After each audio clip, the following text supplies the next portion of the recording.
Salut et bienvenue sur la chaîne Plein Gaz.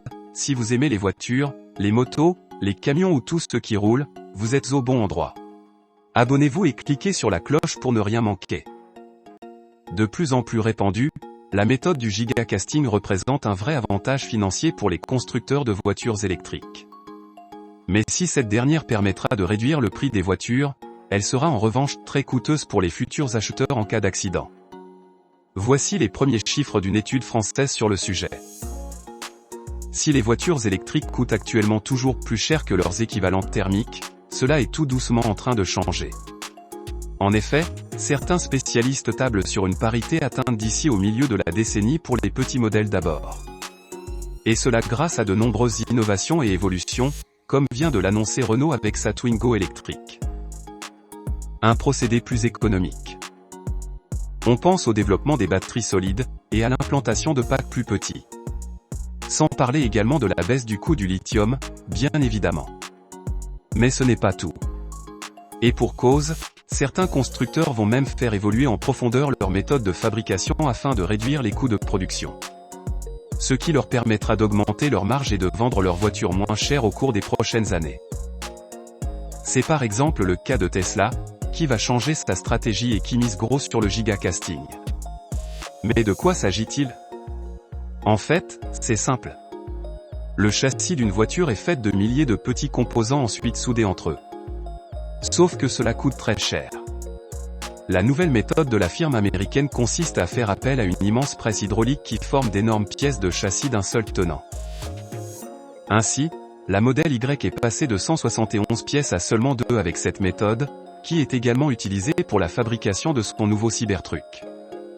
La nouvelle Tesla Model 3 n'adopte pas cette nouveauté, et pour la Model Y, tout dépend de son lieu de fabrication.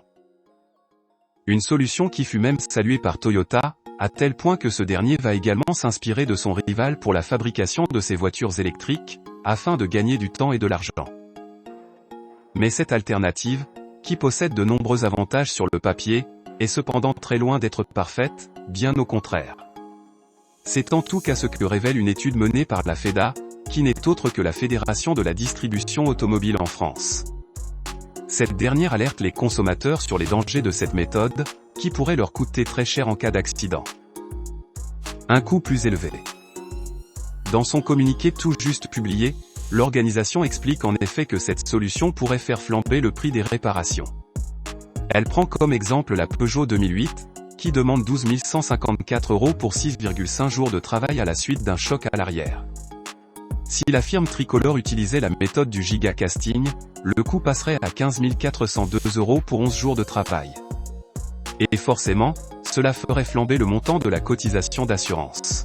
Et ce alors que cette dernière va déjà fortement grimper l'an prochain, même si l'avantage pour les voitures électriques sera encore conservé pour le moment. Pour mémoire, assurer un modèle zéro émission, à l'échappement, reste pour le moment plus avantageux qu'une auto thermique, sauf en ce qui concerne Tesla. Et ce même si les courants que ces autos peuvent terminer à la casse même après un choc léger.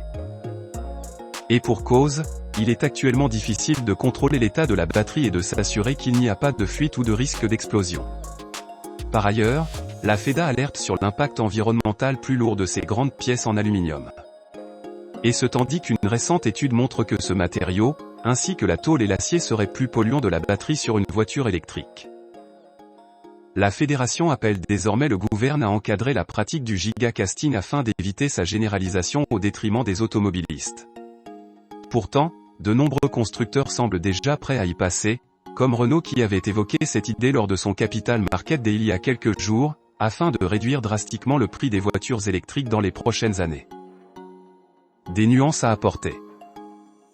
De son côté, Tesla aurait mandaté une étude sur les conséquences de cette méthode de gigacasting sur le coût de réparation des voitures électriques. L'entreprise aurait également mis en place un groupe de travail pour trouver des méthodes de réparation simples et rapides si l'on en croit le média Autocar. Précisons également qu'une étude norvégienne annonce des coûts d'entretien et de réparation inférieurs pour les voitures électriques face aux thermiques.